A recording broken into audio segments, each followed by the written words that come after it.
Muy buenas noches, ¿cómo están? Bienvenidos a Economía a Fondo. Estamos iniciando hoy este nuevo capítulo. Hay un nuevo gobierno, hay nuevas autoridades y, por supuesto, diferentes temas que abordar en el ámbito económico. Pero hoy hemos escogido uno que afecta a mucha gente. Es un tema de interés de todos, por supuesto. Y vinimos a visitar al nuevo viceministro de Tributación, Fabián Domínguez. ¿Cómo estás, doctor? Buenas noches, Roberto. Para mí un placer recibirles realmente. Nosotros estamos sentándonos todavía, acomodando, ordenando un poco la casa. El hijo pródigo que vuelve, doctor. Y estoy de vuelta muchos años después de estuviste. casi 5 años, sí, es cierto. Fui a tomar otros desafíos y bueno, el destino hoy me trajo acá. Depositaron la confianza al señor presidente, el señor ministro. Empezamos a dialogar un poquitito de temas tributarios. Descubrimos que teníamos, digamos, comunidad de pensamientos comunes, intenciones comunes para el Paraguay. ¿Lo conocía al doctor López o no, viceministro? Al Benigno ministro López. Benigno López lo conocí en Itaipú Binacional. Realmente, un poco antes ya, ¿verdad? Pero en Itaipú Binacional fue que coincidimos porque después de irme de aquí yo estuve por la Corte Suprema de Justicia un tiempo, siempre trabajando con los temas tributarios. Realmente nunca me desligué de la tributación. Viceministro es contador, es abogado. Sí, es correcto. Y tuvo una amplia experiencia pasando por tributación, empezando de abajo, doctor, si mal no recuerdo, ¿no? Empecé de ordenanza. De ordenanza. Empecé a los 12 años en el Ministerio de Hacienda. Pasé prácticamente por todos los cargos. Hoy ya puedo decir por todos los cargos. Y así la vida me fue, porque realmente fue casi un accidente que yo me dedicara a la tributación. Porque imagínense que yo me fui hacia la electrónica en mi juventud, en la época del colegio. Pero bueno, vine a trabajar a tributación y empecé a leer la ley tributaria. Al principio no entendía ni lo que leía. Y bueno, hoy esta es mi realidad, mi vida. Es un sueño, doctor Bravo, supongo, ¿verdad? Porque todo funcionario del ministerio quiere llegar a un cargo importante. Sí, realmente es un desafío muy grande por sobre todas las cosas. No sé si sueño porque nunca pensé, y menos cuando me retiré de aquí en la administración tributaria, yo pensé que me iba para no volver, honestamente. ¿Estuviste trabajando en el sector privado también, doctor, no? No. Estuve en la Corte Suprema de Justicia un tiempo y en Itaipú Binacional después.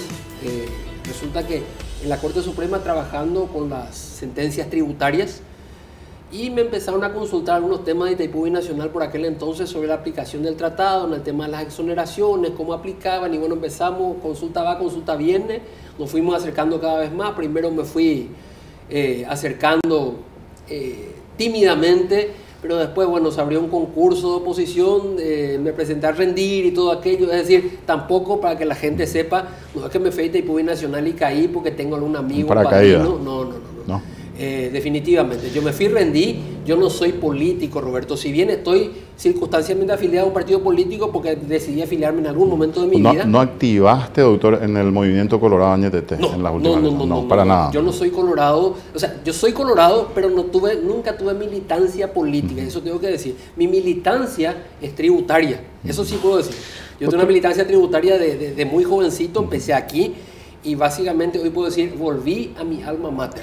¿Cómo encontró la administración, doctor, después de tanto tiempo y después de un periodo realmente tenso? Porque hay que decir que la anterior viceministra Marta González tuvo una relación muy friccionada con dos diferentes sectores, el empresarial, el sector de los profesionales contadores. Es correcto, y justamente sí. La bandera de esta gestión, cuando la prensa me preguntó ya, nosotros estamos encarando desde ya una campaña de reconciliación tributaria. ¿Qué significa eso? ¿Qué Entonces, significa ¿qué eso? implica Que nosotros vamos a propiciar el acercamiento con los gremios que tenían algún tipo de disquisición con la administración.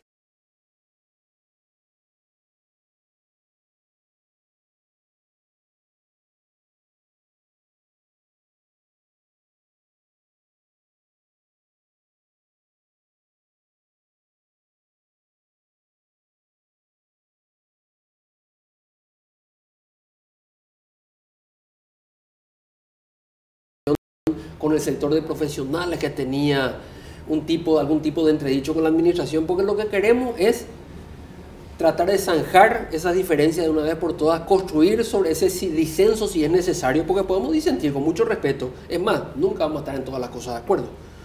Pero si queremos buscar las concordancias y si tenemos disidencia igualmente, tratar de construir sobre esas disidencias para llevar adelante la fiesta en paz, Roberto, porque así como estaba definitivamente no iba la cuestión. ¿Cómo encontraste, doctor, la administración internamente? Bueno, la administración, gracias a Dios, Roberto, esta es una administración con gente muy, muy profesional. los conozco hoy en la posesión de cargo justamente esta mañana. Estuve mirando y no veía caras desconocidas, eran todas caras conocidas, alguna que otra de funcionarios que fueron entrando en el último quinquenio probablemente, pero los conozco a todos, son todos gente muy profesional. La administración tributaria tiene una disciplina ya que viene allá desde el año 2005, 2006 en adelante, que se fueron construyendo las bases, apostando a los recursos humanos en un primer momento, la aplicación de tecnología, se adecuó el desarrollo organizacional, se adecuó la normativa. Siempre hay algunas cuestiones que hay que retocar probablemente para tratar de darle más potencia. ¿Se vienen cambios internos en cuanto a asesoría, direcciones que son muy importantes también, siempre, doctor? Eso es seguro, son cargos de confianza y algunos seguramente sí, otros continuarán. Vamos a dar nuestro toque personal a las cuestiones para tratar de hacer más eficiente la gestión de lo que ya era probablemente, y en lo que no era eficiente tratar de hacer eficiente. Pero en líneas generales la administración tributaria es una maquinaria que siempre anduvo bien. Con luces y sombras en todas las gestiones, eso sin lugar a dudas. Ojalá que nuestra gestión dentro de 5 años tenga más luces que sombras y que el próximo que venga pueda construir sobre la plataforma que dejemos. Uno de los primeros anuncios, doctor, que hizo es que no va a cobrar las famosas participaciones en multas. Es que nunca un viceministro cobró hasta hace poco, ¿verdad? Nunca o sea, cobró, no corresponde. No corresponde. A ver, Roberto, aclaremos los tantos. No es ilegal. ¿Ok? Y esta discusión ya varias veces la tuvimos. ¿Cómo es eso? No es ilegal. Pero sí es ilegítimo. No es legítimo que un viceministro, a mi juicio por lo menos, a mi humilde saber entender. El viceministro no va a cobrar, los demás funcionarios sí van a seguir cobrando. Sí, por supuesto, Roberto. Es una cuestión que está en la ley. Es más, a la administración tributaria le fue útil esa herramienta desde que nació, porque hace poco nomás que hay pelea por este tema. Nunca hubo, y esto existe del año 2004, para que la gente sepa. Le fue muy útil a la administración para erradicar la corrupción de la administración, y eso tenemos que decirlo bien y muy bien. Resulta que la administración también en el pasado tuvo algún problema de corrupción, que estaba institucionalizada, que bueno, se hizo el gran corte allá por el año 2004-2005, y tengo que reconocer esto, el ingeniero Andreas Neufeld hizo una gran labor en la administración tributaria. Él sentó las bases de lo que hoy día es esta administración. Hoy podemos hablar de una profesionalización de sin duda, y los niveles de corrupción reducidos. Los niveles de corrupción totalmente minimizados. Porque a veces es difícil vender eso hacia afuera, ¿no? Yo les puedo asegurar, en la administración tributaria los niveles de corrupción, no sé si habrá cero, ¿verdad? Porque seguramente hay algo que no vemos, ¿verdad? Pero por lo menos no es una cuestión corriente, no es una cuestión habitual, no está, digamos, en el espíritu, en el ADN institucional, está erradicada la corrupción del ADN institucional de la administración tributaria. Sí se cuestionó un poco la orientación a determinados sectores que levantan sospechas de posibles actividades ilegales, doctor. ¿En qué sentido, Roberto? Menciono, por ejemplo, sectores, por ejemplo, como el de los cigarrillos, donde hay una gran actividad, se pagan muchos impuestos, sí, pero no sabemos si realmente hay un control estricto del sector. Por ejemplo, de los proveedores o los compradores de los cigarrillos a nivel interno. Bueno, justamente yo tengo que, para poder responderte a cabalidad, tengo que verificar los datos, tengo que contrastar. En principio, yo te puedo responder con la memoria institucional de hace varios años atrás. A ver, que alguna vez, y particularmente me tocó emprender un operativo de control en la industria tabacalera hace como 18 años atrás. Yo era más joven, ¿verdad? Y puedo decir esto con meridiana claridad. Yo nunca estuve metido en el tema de corrupción ni nada, jamás toqué algo que no sea mío. En ese contexto empezamos a verificar las empresas tabacaleras en su generalidad, y el perfil tributario de estas empresas era bastante bueno, Roberto. Yo tengo que decir eso, es de lo que a mí me consta por lo menos. No sé cómo habrá transcurrido con el correr del tiempo, pero el perfil que tenían en cuanto a comportamiento fiscal, y si bien encontramos algún tipo de incumplimiento tributario, pero no era una cosa así que era significativamente importante en las tabacaleras de Alto Paraná por aquel entonces, y por eso que te digo, yo no encontré un incumplimiento tributario representativo por aquel entonces. Hoy básicamente tenemos que seguir revisando, obviamente, a ese y a otros sectores, a todos los sectores, y vamos a ver cómo se comporta la cuestión, ¿verdad? No te puedo decir, no, son todos santos o son todos pecadores, no sé. Lo van a revisar. Todos los sectores, no solamente ese. A todos los sectores siempre los vamos a revisar en la medida que las fuerzas nos den, porque convengamos algo, son 800.000 contribuyentes y yo tengo en el plantel 1.013 funcionarios. Creo que la Cámara de Diputados tiene más funcionarios de los que yo tengo. Una cuestión que siempre se plantea, doctor, con respecto a esto es cómo se genera una lucha contra la evasión, la actividad ilegal, la actividad subterránea. Hay una organización privada que hace un cálculo de que la actividad subterránea representa como el 40% del Producto Interno Bruto aproximadamente. Hablamos de más de 10.000 millones de dólares. O sea, ¿cómo se encara esa tarea, doctor? ¿Cómo se encara? Muy buena pregunta. Resulta que las brechas de evasión, porque la gente habla nomás de la evasión y dice generalizamente toda una bolsa de gatos ahí, para que la audiencia entienda. Hay varios niveles de evasión. Está aquel que trabaja ilegal y no se inscribe luego, ¿ok? Es una primera brecha que tenemos. Hay una brecha 2, que es aquel que está trabajando, está inscrito, pero no nos cuenta todo lo que hace, esconde una parte. Hay una tercera brecha, otro segmento de evasión, que trabaja, nos cuenta todo lo que hace, presenta declaraciones juradas y no paga, son morosos. Y están otros que están inscritos acá y que ni siquiera presentan declaraciones juradas. Entonces a esos son los que se les bloquea el RUC, que se les impide trabajar y tratamos de investigar. Entonces hay una diversidad de especies dentro de ese género de evasión fiscal, por un lado. Después por otro tenés el tema de contrabando, que es por el lado de la aduana, cuando las mercaderías trasponen la frontera sin pagar los tributos que corresponden, y eso también nos afecta a la tributación interna. ¿Cómo se combate eso? Hoy yo estuve haciendo el paralelismo para que la gente entienda. Eso es como una enfermedad, como un virus, ¿sí? Acá estamos combatiendo el virus desde la administración tributaria, pero el virus, la enfermedad sigue y se sigue contagiando. Hay facturas falsas, facturas apócrifas, que el principal flagelo hoy que fue descubierto. Ya hace varios años atrás se estaba haciendo la planificación y se le pudo atacar hace algún tiempo atrás, con los casos de mega evasión como se suele escuchar. Entonces, y se sigue atacando el virus. ¿Cuál fue mi preocupación? Justamente despertamos con esa preocupación, cada día van creciendo los casos, cada día prolifera más en el mercado.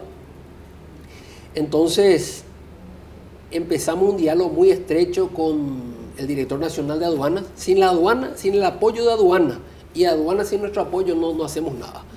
Entonces, pero dicen que no hay conexión entre aduana y tributación. ¿A qué le llamas conexión? Conexión de cruces de informaciones de todas las actividades. ¿Eso es cierto o es solamente un mito? Los sistemas informáticos no están conectados, sí, eso es lo que me preguntan. No, aduana tiene su sistema informático, su base de datos, el sistema Sofía, y tributación tiene su sistema informático. En algunas cuestiones dialogan. Por ejemplo, desde la administración tributaria tenemos registro de la cantidad de importaciones que hace un contribuyente. Eso sí está. Capturamos los despachos en línea. Ahora bien, no tenemos un diálogo completo. Ellos no tienen acceso a nuestra base de datos y nosotros tampoco tenemos la base de datos de los mismos. Hablabas de diferentes estratos en ese género de evasión, doctor. Quiero volver al tema porque es muy interesante lo que estás planteando. O sea, lo que entiendo que va por la automatización del sistema de control. Me hablas de pocos funcionarios y de la necesidad de tener determinados niveles de control. Ver, ¿cómo se hace eso en ese contexto? Yo te dije 1.013 funcionarios en tributación. No todos trabajan en controles. Ojo, hay algunos que trabajan en administración y finanzas, en recursos humanos, en informática. Los funcionarios, digamos, destacados a control no son más de 300. No son más de 300. Entonces, ¿qué significa eso? 300 personas, 800.000 contribuyentes. No les va a alcanzar la vida para verificar. ¿Qué se hace? Se hace por perfiles de riesgo. Por perfiles de riesgo. Vamos segmentando, vamos haciendo estudios económicos, comportamiento fiscal, y ahí se van seleccionando los casos para control. Por actividades económicas, por algún tipo de disparador sospechoso. No es que el control tampoco se hace al azar. No es que un día nos despertamos y decimos yo le quiero fiscalizar a Roberto Sosa. No funciona así la cosa. Ahora, eso significa que no vamos a volver a los funcionarios que salen a hacer visitas al azar, ese tipo de cosas. Difícilmente. Esa época terminó. Época perimida. Digamos, eso es la era cavernaria de los controles fiscales. Hoy se basa en tecnología. Y estamos tecnológicamente estamos, Roberto, a ver, capacitados. Sí, categóricamente sí. Hay que potenciarlo un poco más. Siempre se puede mejorar. Estamos mucho mejor que hace 15 años atrás o que hace 10 años atrás. Hoy más del 90% de los pagos ya son electrónicos, por ejemplo, ¿verdad? Es lo que yo le estaba diciendo al director de tecnología. Yo ya necesito tener acá una pantalla, yo ya me quiero sentir en la NASA y ver la recaudación en tiempo real cuando va entrando, para poder ver en qué época apretar. Tenemos un informe diario de recaudación sin duda, pero lo manejamos todavía con esquemas rudimentarios. Pero respondiendo a tu pregunta, el sistema Marangatúa está. Tenemos cruce de información, recibimos informes de las empresas, recibimos informes de algunas otras bases de datos, hacemos los cruzamientos y así van saltando los casos, digamos, que se van precociendo para fiscalización. No es que un fiscalizador se va y busca al azar, no, un fiscalizador se va y ya sabe qué parte de los estados financieros de una empresa atacar para ser más eficiente. Estamos esta noche con Fabián Domínguez, viceministro de Tributación. Vamos a hacer una breve pausa. A la vuelta vamos a estar hablando, y le quiero plantear a Fabián, mucho se habló de la necesidad de hacer ajustes. Bueno, seguimos aquí en Economía a Fondo, hoy en compañía del viceministro de Tributación, Fabián Domínguez. Vinimos a visitarlo a su casa y estamos conversando de diferentes temas fuera de micrófono en el corte también. Pero yo le quiero plantear acá al doctor Fabián Domínguez, se viene una reforma impositiva, eso se pregunta mucha gente, o sea, vamos a tener un proyecto de ley que va a ir al Congreso a modificar de alguna manera el régimen vigente. Bueno, lo que ocurre es que una reforma no se puede decidir así a tontas y a locas, Roberto. Acá hay una realidad.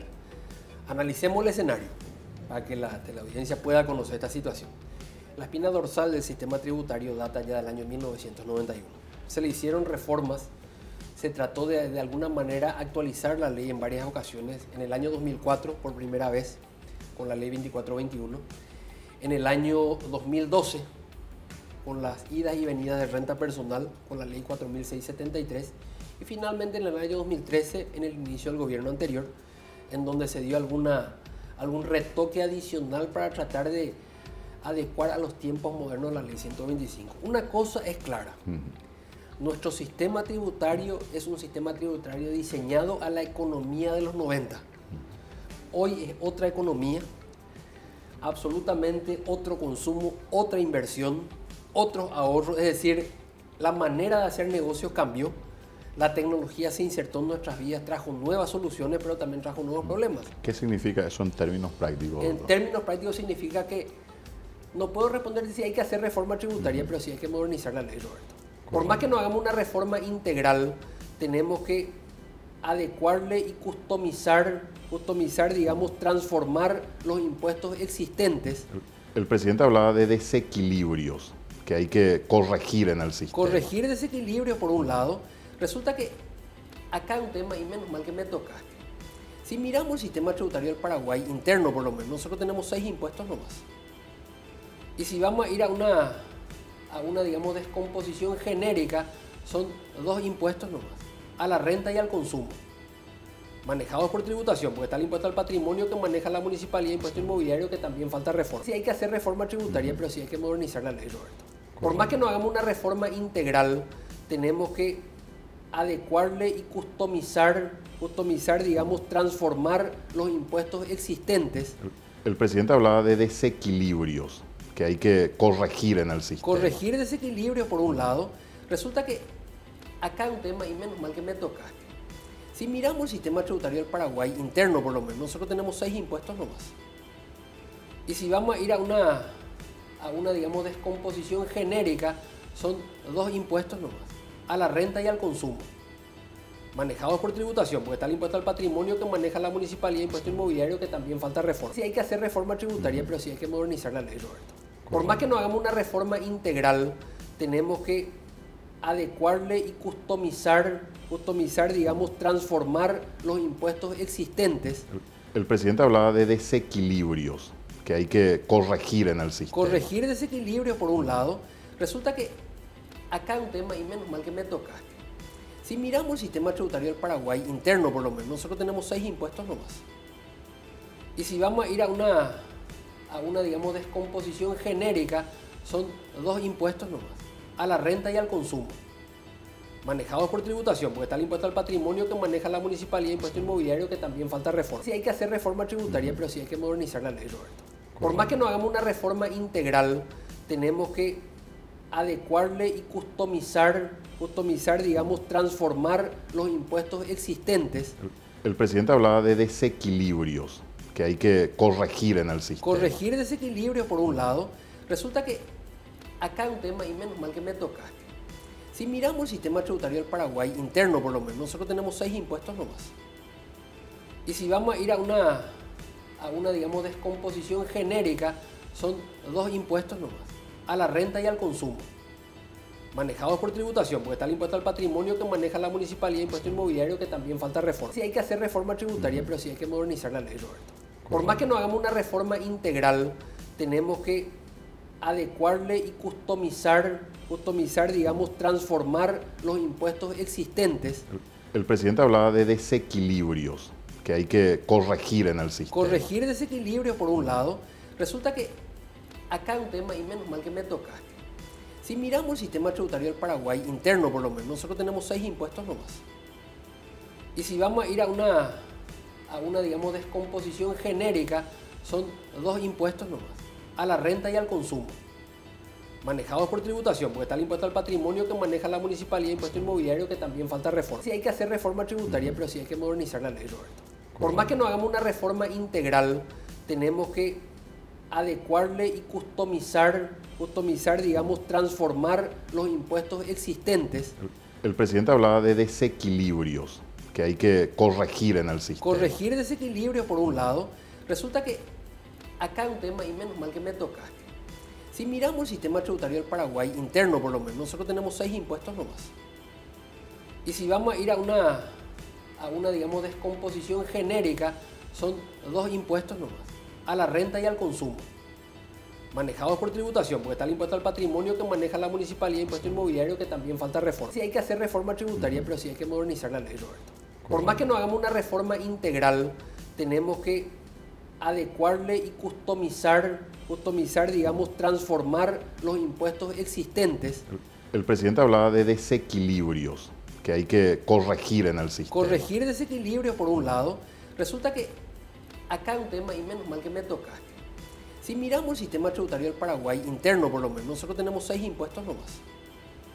Y si vamos a ir a una digamos, descomposición genérica, son 2 impuestos nomás. A la renta y al consumo. Manejados por tributación, porque está el impuesto al patrimonio que maneja la municipalidad, impuesto inmobiliario que también falta reforma. Sí hay que hacer reforma tributaria, pero sí hay que modernizar la ley, Roberto. Por más que no hagamos una reforma integral, tenemos que adecuarle y customizar, digamos, transformar los impuestos existentes.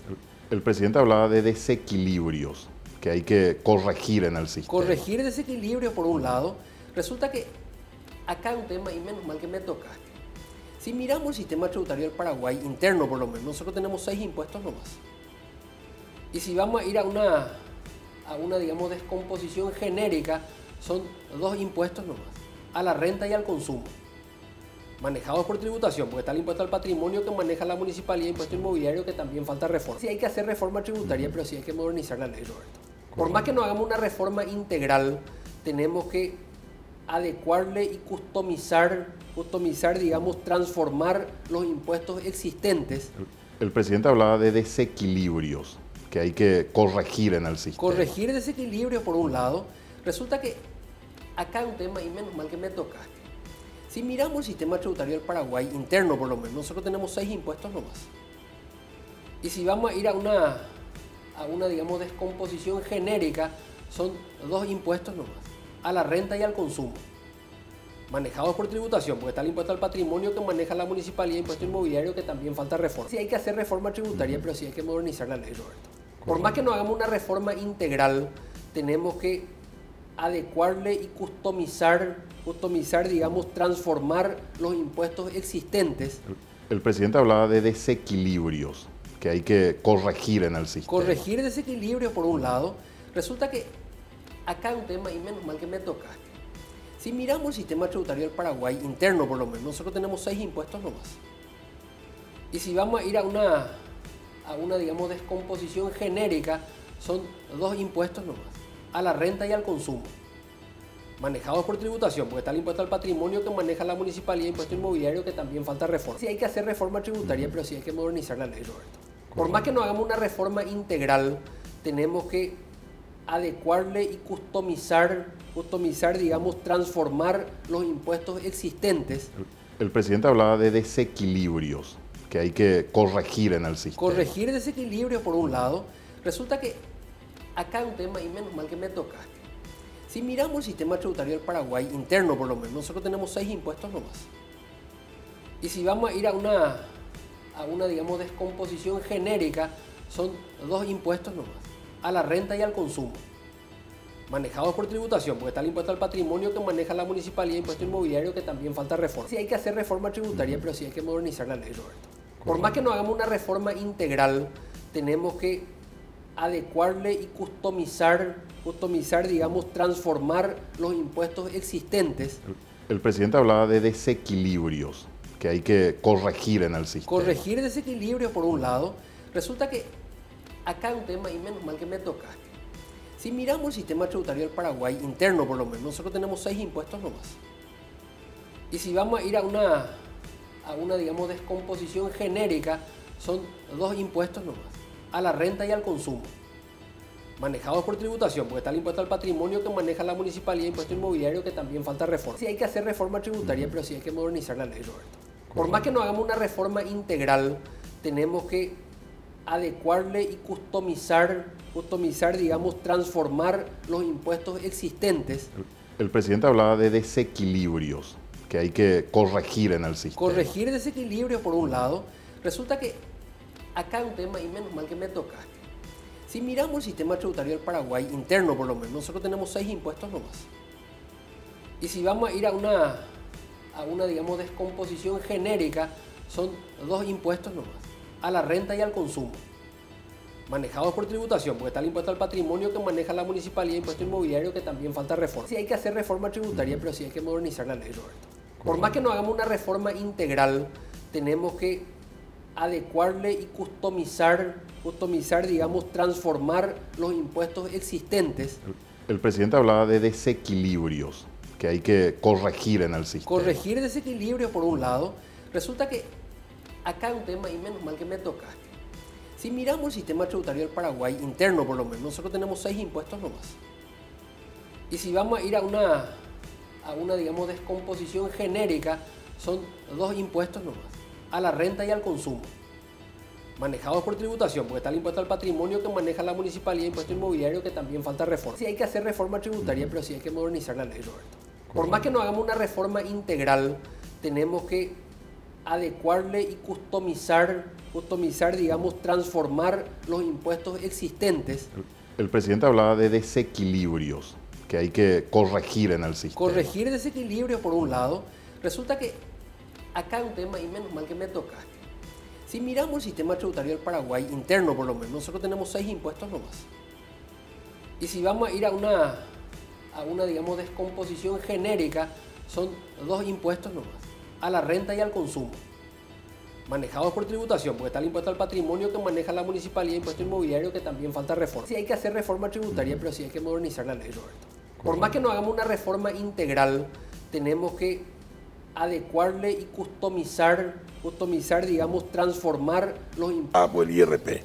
Y en un 50% están Perfecto. alcanzadas. Pero lo que digo, eso es lo que se graba. Eso es lo que está grabado. Parte de esa utilidad que yo retiro. Ahora vamos a suponer que vos mañana... Pero se graba 2 veces. Porque se graba en el momento de la distribución, en el momento de la liquidación del impuesto, de la distribución. En el caso de la renta empresarial. No. Ahí voy a discrepar contigo, lamentablemente, no. Y estaba leyendo justamente hoy un fallo de la Corte. La empresa tributa el impuesto IRASIS. 10% en el momento del cierre del balance. Lo que ganó ese año ya hace la provisión, paga el año siguiente, pero es 10% sobre el resultado del balance que sirve para confeccionar la declaración jurada, para hablar con precisión, ¿verdad? Porque en el balance pueden haber ganancias que no son gastos deducibles, etc. Entonces se paga sobre el resultado de la declaración jurada en base a lo que tenés en el balance comercial. Cuando la entidad resuelve distribuir esas utilidades, hay un 5% adicional. El artículo 20 dice que es un adicional que se graba en el momento de la distribución. Hasta ahí, ¿verdad? El 10 y el 5 son impuestos de editorial a Z. ¿Ok? ahora va a ir al accionista. Y ahí hay 3 tratamientos. En el momento de la compra, con tu IRP, y en el momento de la venta. Entonces, ¿qué puede pasar? Que si esta tesis triunfa y alguien no quiere pagar, compra una acción y ese mismo día la vende la acción al mismo precio. Ni pagó IRP por sus ingresos personales, ni pagó IRP por la venta de su acción. Bueno, pero eso supone que tenemos un mercado muy dinámico y que es muy fácil comprar y vender acciones. Una simulación de claro, que se puede hacer perfectamente. Con eso dejaría de pagar. Y entonces eso es lo que yo, en un artículo que escribí acá, llamé una posible estafa fiscal. Exagerando un poco, ¿verdad? El ejemplo. No, por supuesto, pero los muchachos no son mancos, ¿verdad? Entonces, ahora, doctor, yo quiero nomás insistir en lo siguiente, que critico la actitud de la administración, porque ellos tienen que salir a explicar y tienen que dar un argumento sólido para explicar esto. Es lo que vos me estás explicando ahora, ¿verdad? No, pero yo voy un poco más, ¿verdad? Yo lo que no quiero que caiga este impuesto, ¿verdad? O porque se aplique mal, entonces no tiene sentido este impuesto, porque va a ser un impuesto para que todos nos aprovechemos. Pero si ocurre eso, ¿qué incentivo yo voy a tener para seguir pidiendo la boleta legal al comprar? Porque si puedo arreglar venta de acciones o compra y venta de acciones, ¿no te preocupas de lo demás? Ya no me preocupo de lo demás.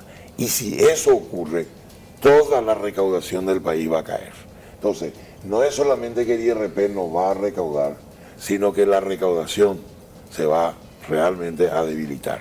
Entonces, todo este esfuerzo que comienza en el 2004 por formalizar la economía y que dio resultados positivos, porque de 220.000 contribuyentes estamos llegando casi a 800.000 y están los números que muestran que la recaudación ha sido positiva más allá del crecimiento de la economía. Quiere decir que teníamos una enorme evasión, ¿verdad? Y comenzamos a entrar a un proceso de formalización que ahora con el nuevo IRAGRO, que nosotros no pudimos incorporar, teníamos incorporado en el proyecto de la ley 2421, pero que el Parlamento nos rechazó, y ahora con la ley 5061 por primera vez se puso en vigencia y ya se está viendo la recaudación en el campo. Entonces, se está comenzando a cerrar el círculo. Hay mucho trabajo por delante. Insisto un poco, la administración no es clara en sus explicaciones, no, por eso no da la cara. Quiero insistir en lo siguiente, ¿sabes por qué, doctor? Me parece importante eso, porque yo me pongo en la piel de la gente que vino a invertir y te decían una cosa y resulta que hoy te dicen otra cosa. Pero nos dijo la administración. Pero no importa, yo te voy a decir cuál, para cerrar esto, ¿verdad? Yo creo que dado que hay un número interesante de contribuyentes que entendieron mal, le doy el beneficio que entendieron mal. La administración le tendría que abrir las puertas y decirle, bueno, les doy la posibilidad que sin ningún costo tributario, sin ninguna penalidad, sin intereses y con plazo incluso, ustedes regularicen. Entonces, porque ¿qué pasa? Si la administración le perdona y nosotros pagamos, ¿cómo nos vamos a sentir nosotros? ¿Quién va a confiar? No en la administración, en la ley. Y si perdemos la ley como autoridad, este país no tiene futuro. Ese es el problema. Me gustaría dejarlo. Vamos a otro tema. Yo te hice una consulta al comienzo que tiene que ver un poco cómo estás viendo. Me dijiste hay dos partes, digamos, en esta historia, porque me refería a la administración actual, ¿verdad? Que, y ya amplío un poco el campo fuera de lo tributario, sino en lo económico, en lo social. ¿Qué pasó? O sea, había mucha expectativa. ¿Cuál es el comentario que escuchás? Porque vos atendés a inversores, hablas con gente de diferentes sectores, con empresarios de diferentes sectores. ¿Qué te dicen, doctor, con respecto a lo que fue esta administración hasta este cuarto, casi quinto año? Bueno, hay que reconocerle a esta administración de que nunca hubo tanta buena promoción en el exterior, ¿verdad? Y eso se ve hasta ahora todos los días. Todos los días están llegando inversores, tenemos herramientas como la maquila, por ejemplo, que es un gran producto. La maquila la hicimos en nuestra época, ¿verdad? La 6090. La 6090 se hizo antes de mi época, pero la maquila el mérito es de Emilio Báez Maldonado y yo le ayudé un poquitito redactando una ley más cortita, que es lo que se aprobó en el Parlamento, pero fíjate que recién, 18 años después, comienza a dar sus frutos, ¿verdad? Entonces yo creo que este gobierno tiene el mérito de haber encaminado una promoción nacional e internacional de primer nivel, ¿verdad? En lo interno, hoy, después de toda la discusión del tema de la enmienda, ¿verdad?, quedó un traspiés político. La enmienda le hizo daño, digamos, a la todo enmienda este le hizo mucho daño al proceso, ¿verdad? Entonces yo siento que a partir de ahí, y ahora este periodo electoral, ¿verdad?, que está todavía muy complicado, no se ve qué es lo que va a pasar. Para los colorados no se sabe quién va a ganar y cómo va a quedar el Partido Colorado después de la elección, ¿verdad? Que es la gran interrogante, ¿verdad? Cualquiera podría ganar, pero cómo queda el partido después, ¿verdad? ¿Qué va a ofrecer la oposición? Es todo un tema también. Entonces creo que en este momento estamos entrando a una bajada en el entusiasmo que se había generado. Es estacional también, hay que decirlo, que no es solamente de esta época, sino siempre cuando hay elecciones, por eso no es culpa de ellos, del gobierno, que tenga el problema. Pero como está medio confuso el panorama, con quien hables, tenés dos campanas distintas. ¿Conocés los proyectos de los diferentes movimientos del partido? No conozco, ¿verdad? No. ¿Y esa bajada, doctor, hasta cuándo? Y hasta el 17 de diciembre con seguridad. Estamos llegando ya, ¿verdad? Una vez que a partir del 17, porque el gran partido protagónico en este momento es el partido de gobierno. ¿Quién te convence más, doctor? ¿Marito o Santi Peña? Bueno, yo lo conozco más a Santi, ¿verdad? Aprecio su formación. Tuve oportunidad de conversar con él cuando era empleado o algo así. ¿Del BCP? No, antes de ser director del BCP, yo lo conocía, aparte de conocer a su familia, lo conocía él cuando era funcionario de la otra tesis. No paga nada. Y también es una barbaridad. Cuando un extranjero nos consulta, dice, pero ¿en qué país me voy a ir a invertir? Allí hay un bache entonces, legal. Hay un agujero enorme y yo no sé, porque te digo con toda honestidad, con todas las administraciones del Ministerio de Hacienda y de la Administración Tributaria, vengo tratando de pedirles. ¿Por qué? Porque no es un país serio, un país que no grava impuestos, ¿verdad? ¿Y por qué? Porque dentro del IRASIS no tenemos el concepto de ganancia de capital. Sin embargo, se volvió más ridículo este tema porque en el impuesto a la renta personal, como acabamos de ver, está grabado. Entonces, un extranjero vende su acción paraguaya y tiene que tributar, y una empresa no. Te quiero abrir un poco más la cancha, doctor, en el sentido siguiente. ¿Hay que crear algún impuesto? Hoy se habla de aumentar el impuesto al tabaco, por ejemplo. Bueno, pues eso está dentro del selectivo, ¿verdad? Pero digo, ¿pensás que hoy hay que crear algún impuesto o hay que aumentar algún impuesto de lo que estamos teniendo? Bueno, yo te vuelvo a decir, el diseño que hicimos con Borda funciona sobre la formalización de la economía. Yo creo que si se nos cae el IRP por este problema de las acciones, es mucho más grave de lo que la gente está advirtiendo. Si esto se nos cae todo. ¿Está bien lo que te digo? Se nos cae todo. Entonces, todo este esfuerzo que fue apoyado por el sector empresario y que hoy está mirando distraídamente porque la gente no quiere pagar impuestos, le estamos haciendo un daño al país. Esa es mi preocupación. Entonces, si vamos a mantener la sostenibilidad de la formalización de la economía como base para mejorar la recaudación, lo que hay que es penetrar más en este esfuerzo formalizador de la economía. Hay todavía mucho espacio para seguir formalizando. Ahora, esta plata del IRP, ¿a dónde va? El último argumento en contra que tuvimos, y ya nuevamente en la época de Borda 2. ¿Tiene destino específico? Tiene un destino específico, porque con mucha razón la gente decía, yo no quiero pagar impuestos porque el Estado gasta mal. Y en alguna medida eso es cierto, ¿verdad? Entonces le convencimos a Borda que el único destino de esta recaudación, que tampoco es monstruosa, porque tiene más un efecto formalizador que recaudador, son, te digo, 150, 180 millones de dólares, están destinados a inversión de capital. ¿Cuánto hoy recauda? 25 millones de dólares. Entonces, hay un problema en la aplicación de la ley. Hay que enviar una ley, un proyecto de ley al Congreso para ajustar el impuesto a la renta personal a tu criterio. No, yo creo... No hablo de este tema específico, sino en general como está construido. Si este se aplica bien, ¿verdad? Vamos a recaudar y vamos a seguir recaudando los otros impuestos en todos los espacios que hay para recaudar. ¿Crees que la administración, doctor, crees que la administración tiene excesos en la aplicación de determinadas leyes o en la implementación? Porque hay muchas denuncias también de eso. Los contadores se manifiestan, se movilizan, no paran de quejarse de que hay un autoritarismo de la administración, en el sentido de que a veces por el formulario te imponen algo que no dice la ley o por el decreto te modifican algo que dice la ley. ¿Cómo lo ves eso? Haciendo alguna confesión que quizás no debiera, pero siguiendo tu línea, varias veces a la viceministra le dije, tenés que escuchar más a tus abogados, porque vos no sos abogada, y tenemos que cuidar más el principio de legalidad. O sea, hay que tratar de ser muy estricto en eso. No porque tengas el poder, te podés pasar de revoluciones o explicar muy bien y asegurarte que no estás pasando, ¿verdad?, la raya marcada, ¿verdad?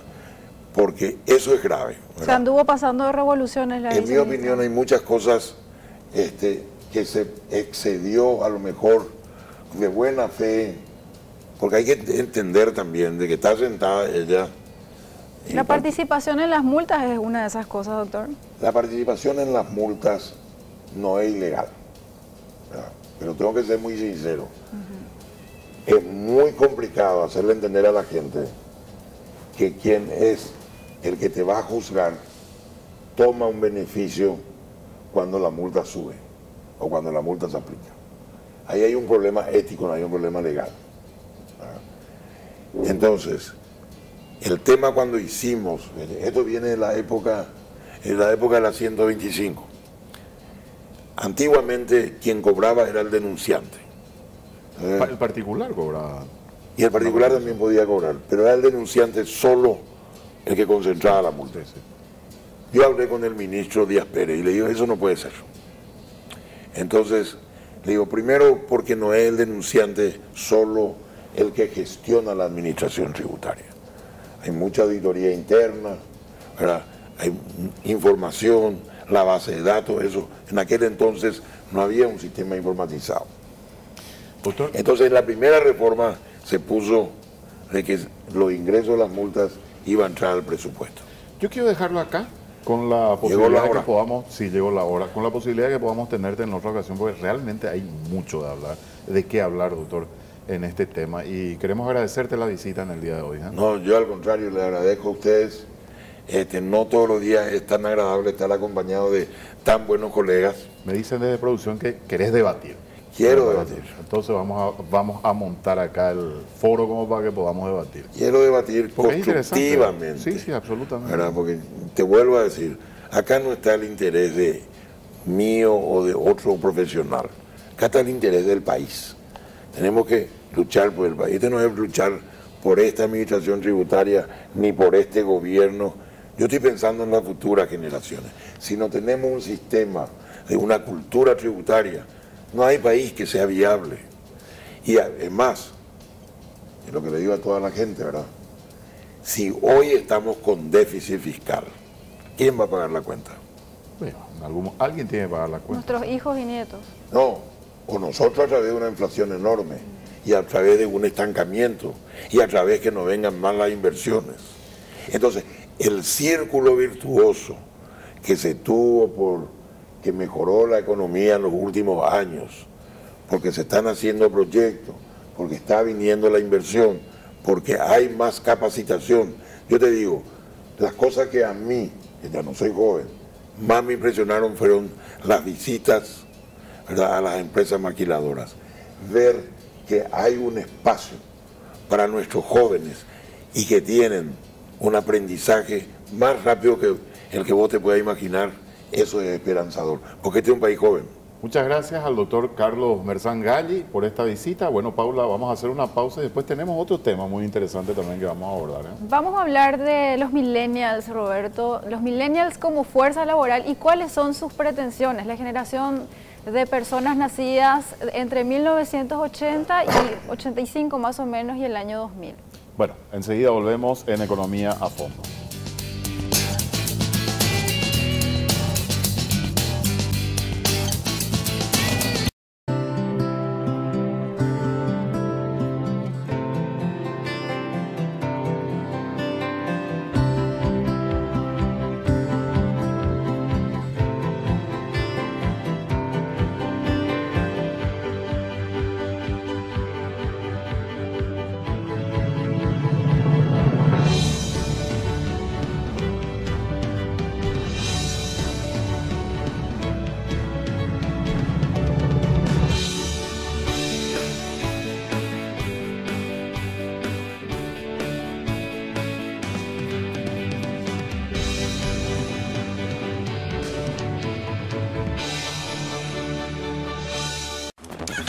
Yamaha MT-03, una naked perfecta para pilotos exigentes. Ágil motor bicilíndrico, chasis estilizado y ligero, tecnología de punta que garantiza tu diversión. Encontralas en Jacomer.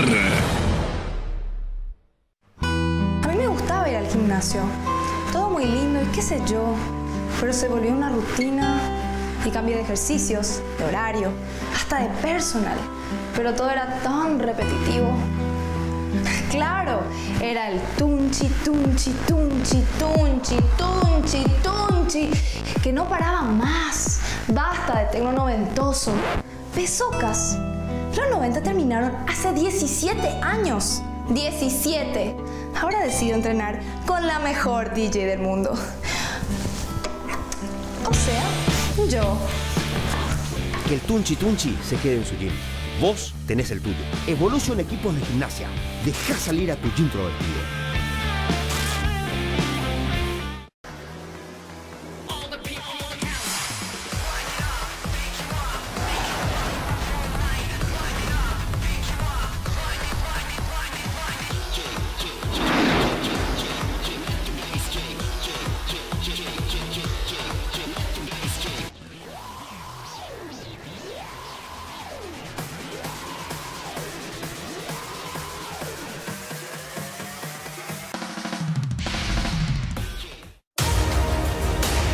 En estas elecciones no solo podés elegir a tu candidato, también podés elegir dónde informarte. Podés vernos en ABC TV, escucharnos en ABC Cardinal, leernos en nuestro portal de ABC Digital o en nuestras páginas de ABC Color. Te mostramos la cobertura de las elecciones minuto a minuto, con la mejor calidad de la mano de nuestros periodistas.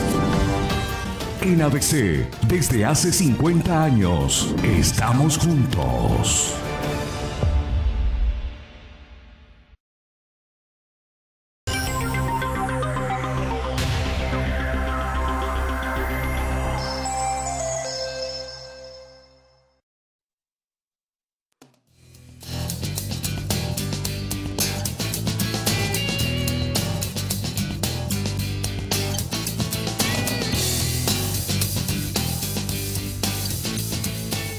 Seguimos haciendo Economía a Fondo y en esta segunda parte del programa queremos tocar un tema muy actual, un tema que se discute mucho en las redes sociales principalmente y tiene que ver con los millennials como fuerza laboral.